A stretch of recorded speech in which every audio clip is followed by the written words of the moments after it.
Power scaling is dumb and stupid. Let's go, let's see this. Hey, you there. You look like a nerd. Is Yes, I am. Nah, don't lie to me. I ain't smell it on you.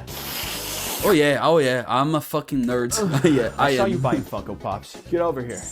I got something to show you. Power scaling to the human brain is what the crack cocaine that the CIA created was to predominantly black neighborhoods. It will ruin your life. We've all asked the question, who Power scaling ruined my life. That's true, that's true. And then we would proceed to argue with our friends over which fictional character was better. Now, with the invention of the internet, we no longer have to have these fun thought exercises with our friends. We can now argue with strangers whose entire personality is who their favorite fictional character could. Yes, and I'm gonna say my favorite character is gonna be ever for the rest of my life, Oolong from Dragon Ball.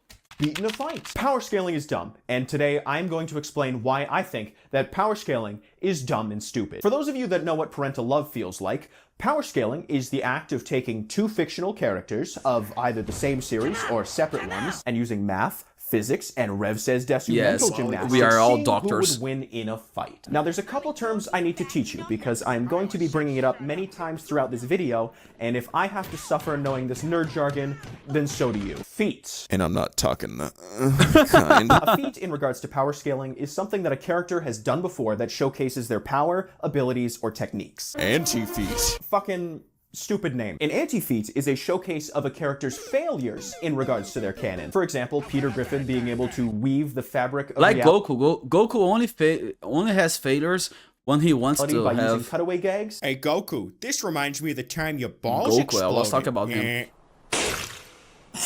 But losing in a fist fight with a chicken. There's a bunch of other bullshit words that power scalers use that are just an excuse to let their favorite character win. Okay, so now that you're all caught up, pop quiz. If John Fortnite is mountain level but uses his super secret move, and that temporarily boosts his speed to massively faster than light, and he attacks a street level Joe Swanson who possesses the hack's ability, which literally stops everything. How would you cope and mauled John Fortnite into winning the fight because he has prep time? If that sounds moronic to you, then we Man, this is so intense to my head. need to talk about feats, power levels, and I don't have speed brain for tiers. this. Here is the metrics that power scalers use when determining who would win in a versus battle. I'll just give you a second to let you read them, because there's Street level?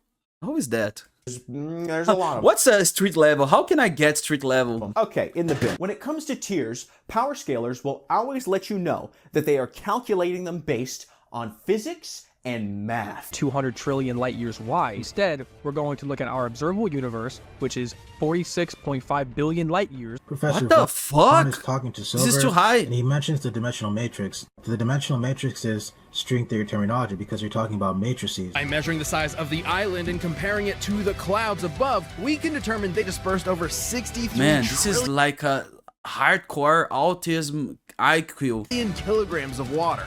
That's the weight of the Great Pyramid of Giza. 12,000 of them. And they are getting all of this information from the source material, aka Guardian of the Bun. What the fuck is this? we got speed feats, power feats, Yeah. anti-feats, hacks feats, battle IQ feats, and my feats. Every Yeah. tier represents what a character could realistically destroy and or some arbitrary speed that they can move faster than. So we start at the bottom of the tiering spectrum with the most interesting categories. And they're interesting Below average. because That's my place. they allow That's for where I fun, live. creative fights. So for power levels, the sweet spot is between low hypoverse Yes. and planet level. Same goes Ah, for no. speed. In between, No. I'm on in a planet mobile level. and supersonic, I'm chilling, smoking that chronic. If we go any higher, I want to die. Anything above these feat levels ends up boiling down to bigger number win. I like it when number big. Punch hard, run fast. Yes. Big strong. You're telling me that Superman could destroy a multiverse? Well, Edgy Anime Boy 13, he can destroy a super mega giga ultra hyper omniverse. What the fuck is happening here? Man, this sucks. Breaking Bad really fell off. Checkmate, liberals. Now, I hate every single type of fan power scaling, whether it be within the same series Yeah, Luffy's power scaling is weird too, if or you think cross about it. universes. Because a majority of power scalers' mothers I don't drank know if you're having the power of being of gun. I don't know if you have that power, you're gonna be that strong. while like- pregnant. If I were to scale them, an Fighting anti-feat would be dragons reading and shit. comprehension. In regards to But I love it. universe So battles, that's it. the author did not write their story with power scaling in mind. The author doesn't care if their characters could beat Goku, because Goku is not in their story. Does Walter White scale above Gojo with prep time? No. Hey, Mr. White, you take the amplified. This is the crossover I want. Imaginary mass, imaginary technique. Hollow Pinkman, bitch. What the fuck is happening All here? of these versus fight channels that you get your opinions from, because let's be honest, most power scalers have not seen the source material, hyper-focus on who the winner is and not why the winner is the winner. Characters are strong because of what they are, not what they do. Take Single Strike Man, for example. Saitama, by all accounts, is a gag character. His bit is that he is the strongest. He destroys everything in... Yes, only because he works out. That's the name of the show. But One Punch Man is not the story of the world's strongest man. It's a tale about dissatisfaction, about people rising up against insurmountable odds, and also some pretty dope-ass fights. Yes, Saitama is a god, great animation but at the same too. time, he is uncomfortably human. One Punch Man is about finding a reason to keep going when your life becomes boring, meaningless. When you can do everything, all of a sudden, you don't want to do It's like anything. when you cheat on a game and that you become wouldn't some work in the strong. story of gods and monsters and sperm men if he wasn't the strongest character Sperm man. in the universe. Using feats as a way to determine one's power is inherently flawed because the authors did not put those characters in those situations to be scaled. They did it because it activates the neurons in our monkey brains that goes, oh my god. But I have to say this, I really believe Goku would be the hell of every character. That's a cool fight. I don't care. I don't care. I don't care. If you're telling an action story, Goku a great would way be to the progress the fuck narrative is out of through them. the battles. Hunter x Hunter is one of my favorite series because all of the crazy powers that the characters possess tie directly to who they are as people. Guys, look at this. I got the figures and I got no audio there. all of the manga. Go ahead and power scale my grip strength. That takes a lot of energy. Gon is a lovable idiot who's very straightforward in his motivations. His powers mostly revolve But I around- have to say this. There's no anime better than Hunter x Hunter in a sense of creating great powers and great stories. And no, great powers and great personalities and a way to match the power of the personality. And also, I don't know, you have very unique abilities, and it's a Punching fucking things awesome really anime. hard. Killua is a little boy raised since childhood to be an assassin and tortured with electricity. Therefore, his powers involve him inflicting the same pain on others using electricity. And Kurapika, edgy anime boy bent on revenge at any cost. Except for his friends. He's also hyper-intelligent and analytical, meaning that his powers require 3 years of schooling and a doctorate to even start to understand. I think Kurapika created his powers like in a forest.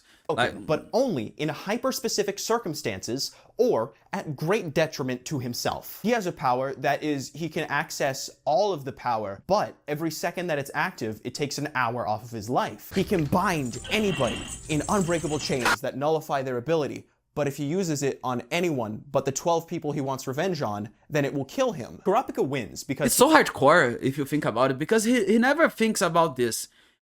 He's living in a very wild world. It's a very savage world, and everybody can kill him. Everybody has a strong power.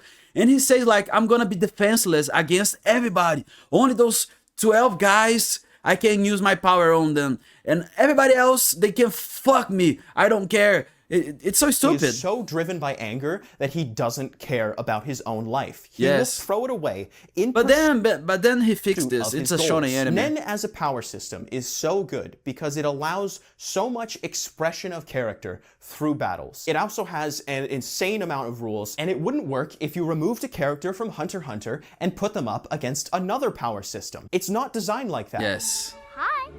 This fucking dog. Yeah. A character's win-loss ratio Yeah, is determined by I where agree. the author wants to take the story. I know power scalers are sick of hearing this, but Stan Lee said it best. Hey, it's me, Stan Lee. So true. Throwing out everything a character is and boiling them down to a ranking on a tier list is bad and stupid. Batman, with prep time of course, according to the tier list, is solar system level. I'm sorry, but Batman... Solar system? And What he's the just fuck a that's dude. mean? Like, he's a really strong and What? smart dude, but at the end of the day, Solar system, he can fuck the sun. he's still just a dude. What makes Batman interesting is that he is a human amongst gods. But because feats are all that matter when you power scale, we lose that human character and end up with a cope machine. Prep time, prep time. Do they beat Batman with prep time? If I have to hear that Like one more if he has like 100 billion years for prep time, I believe. time from you mouth breathing But if you say like he has prep time 6 months to prep time, no fucking way he's gonna beat Superman. Lloyds, I'm going to turn into lay epic Joker. You wanna know how I got AIDS? Now you will hear the word prep time in reference to Batman a lot, because in order to beat his villains, he needs to be smarter, resulting in him needing to prepare for every contingency. And that works. He wins within the context of his stories because he is the main character. It would be a pretty short story if Batman died because he was scaled wrong. But as long as these feats and prep time stays consistent within his stories, it works. Batman beats Superman because it's awesome. And it's because the story in which this is told is not about who's stronger or your favorite or who can go 80,000 megashits per second when scaled correctly. It's a battle of ideals. If we used power scaling logic and real world physics to determine this fight, Batman... But I'm still like, oh fuck no, Superman. I was really like I want Superman to win.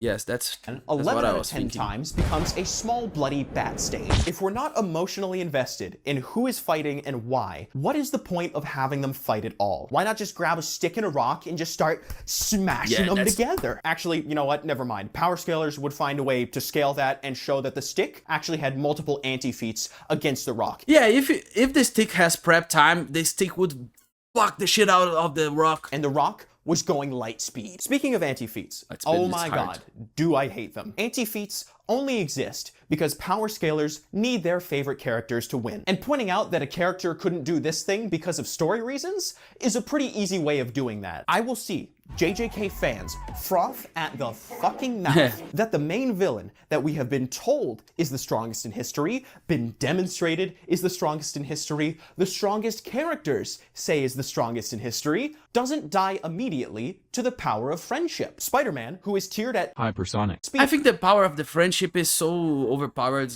I believe in the power of the friendship, and I love it. I want to feel values. I want to feel connected. So I want to see this and think, man, if I hold the hands with all of my friends, I can destroy the planet Earth. Yeah, that's how I think. Cannot stop Gwen Stacy from hitting the 2-mad. Good night, girl. I'll see you tomorrow. That is not an anti-feat. That is character progression. Let's talk about cannons. I like cannons. They go boom. In the context of power scaling, canon simply refers to whatever the author has deemed official. A story's canon to a power scaler is held in higher regard than the Bible, which is ironic considering they only care about the parts of the canon that refer to punchy kicky. But then that poses a question. I want to use only filler to measure canon. For anime and manga, pretty straightforward, point A to point B, whatever the author has deemed as canon. Video games get a little bit wonky because do we only take what's happening in cutscenes or dialogue? Or do we believe that Nathan Drake has killed tens of thousands of people in pursuit of ye old lean cup? Hey, I'm Nathan Drake! And when it comes to comics, my brain liquefies into a tasty soup. Because there's 10 million different stories, 8,000 reboots, countless authors and character iterations, and my higher functioning has stopped working. It's impossible to know exactly how strong those characters are. My pants. So what do we go with? Do we take all of the iterations? Do we only focus on one? Or do we cherry pick the feats that make our favorite character look better and ignore the aspects that would make them lose? I think we shouldn't care. I think we need to act like we don't care. Like I don't care. Put everything. Might be asking. Like, say to me that Oolong from Dragon Ball could beat the fucking shit out of Vegeta's Super Saiyan 4. What gives me the right to speak on power scaling like I'm some sort of authority? Power scaling is just an idea, and one person isn't able to dictate that all of it is bad. And I'm glad you said that, because in my story, Flaysfire in Another World with 14 Werewolves, it is said that I am the smartest, and the strongest, and the most handsomest, and also I am never wrong. And if for some reason you think you can counter that by saying, that's not how power scaling works, you can't do that. Well, tough luck, chuckle fuck. I've had 72 years of prep time. Ethereal ghost hands. Yeah, and I can be, what's the room when Goku trains and he like 1 year it's 1 day. I have that type of prep I'm going time. to put an end to the power scaling debate forever and finally decide who is the strongest character in fictional history. You are going to hate me because it's true, but based on all of the feats, all of the canon that you power scalers hold so dear, the strongest character in history is John Fortnite. He is Respect. I feel this for survived him. black holes that have destroyed reality on a multiversal scale, was instrumental in the defeat of entities the likes of which Gojo, Superman, Mr. Beast were No, no, no, no, no, no, no, no, no, no, no, no, no, no, no, no, no, no. Mr. Beast will win. capable of beating on their own. Like, no fucking way. Mr. Beast would beat the shit out of them. Unable to escape the loop. Yeah. Fortnite Jonesy was. When a creator signs their soul away to Epic Games, their characters are added to the Fortnite lore. Therefore, they must adhere to the Fortnite canon. There is official DC and Marvel Fortnite I wanna be Mr. Beast comic. and shoot everybody like a serial killer. Fortnite. There is official Fortnite collaborations. This is all canon. It's so stupid, but it's true. And if we're talking only gameplay, then at any given time, any character has the potential to be the strongest. All that matters is who finds a shield pot and a golden pump first. Right foot creep. Power scaling as a you can have a trash can as a character in Fortnite, and you can kill Thor. Concept is fine. When it's just you and your buddies, it can actually be kind of fun. But the second you start arguing with strangers over why your fictional character is better than theirs, and you start doing college-level research into why theirs would lose, well then I'm sorry, but you lose my respect and are government mandated to take a shower. I have a channel member program you should join. It gets you. Yeah, man, I have to say this. When I count power scaling levels, I would be, I don't know, I'll be weaker than Sakura. Of course, I'm weaker than Sakura. Sakura can punch the earth and make holes, and that's all she does, I think.